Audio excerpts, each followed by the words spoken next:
He smiled at me in a petrol station like we were two normal people having a normal conversation.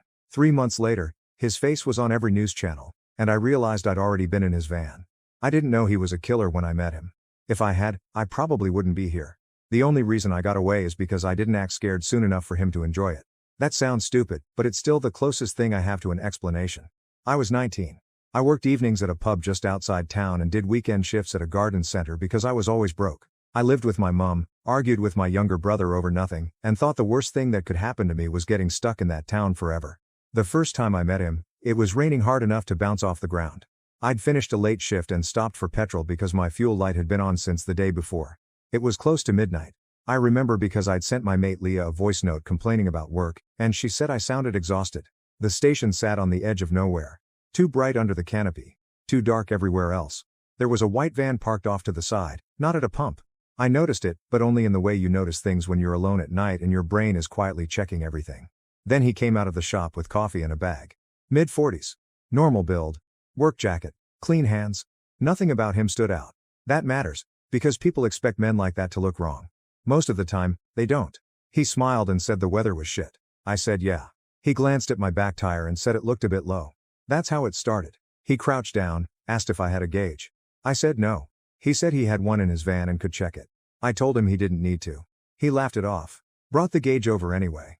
Said it was a bit low, not dangerous, but he had a compressor if I wanted it sorted. I said okay. That's the part people always focus on. You got in the van? Yeah. I did. At first I stayed by the door while he set up the compressor. We made small talk. Where I worked, whether I lived nearby. Normal questions, normal tone. Then the rain got heavier, and he said I could sit inside for a minute. I laughed and climbed in. The inside smelled off. Not strong enough to panic. Just wrong. Chemical, like cleaner, mixed with something stale. There was a blanket in the corner. Toolbox. Plastic crates. A rolled tarp. I noticed all of it without thinking about it. He slid the door mostly shut because of the rain. Then he got in beside me. Too close. That's when something shifted. He kept talking like nothing changed. Asked my age. Asked if I had a boyfriend. Asked if anyone was expecting me. I answered the first without thinking. Then I lied. Said my boyfriend was waiting. Said my brother had my location. None of that was true. He went quiet for a second. Then smiled again, thinner this time. Said I was smart. Not as praise. As disappointment. He leaned over me like he was reaching for the door. His arm brushed my stomach. Not accidental. Not sexual. More like testing how still I'd stay. I moved before I fully decided to. I laughed and said I needed the toilet before driving home. Made it sound stupid. Casual. He watched me for a second. Then opened the door. I didn't run. If I had, I think he would have grabbed me. I walked into the shop. There was one cashier, an older woman I recognized. I almost told her everything, but then he walked in behind me like nothing had happened. Smiling. Normal. He put the gauge on the counter and joked about standing in the rain for free. I laughed. That's the part people don't understand. Your body will choose politeness over survival because it's the script it knows. I went to the toilet, locked the door, and just stood there. My face looked normal. That scared me more than anything. When I came out, he was gone. Van gone too.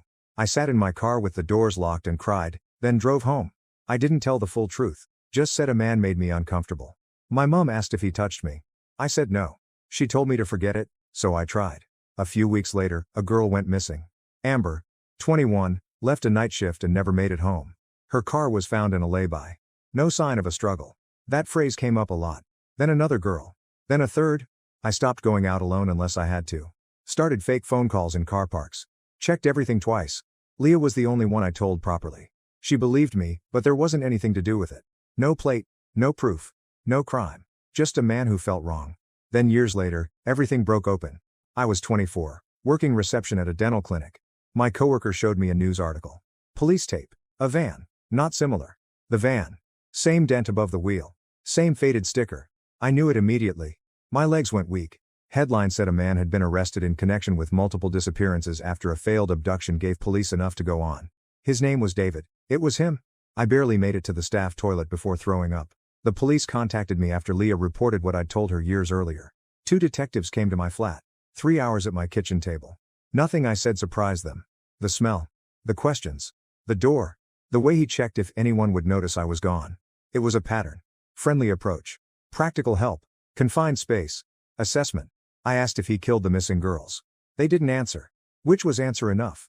During the investigation and trial, more came out. He wasn't some mastermind. Just patient. Good at being ordinary. Maintenance work. Deliveries. New back roads, empty units, places no one checks. He moved through normal life without standing out. That part stayed with me.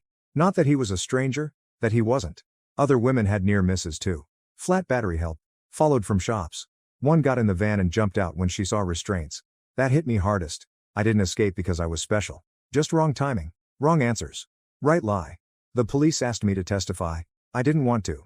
Then I found out one of the victims' mums would be there every day. So I did it. Court felt smaller than I expected. He looked smaller too. But meaner. When I took the stand, he looked at me like I was an inconvenience. That was worse than anything else. The prosecutor asked me to describe the van. I could smell it again. I told them everything. His defense tried to suggest I'd imagined meaning after seeing the news. I said I know the difference between someone being friendly and someone checking if I'll be missed.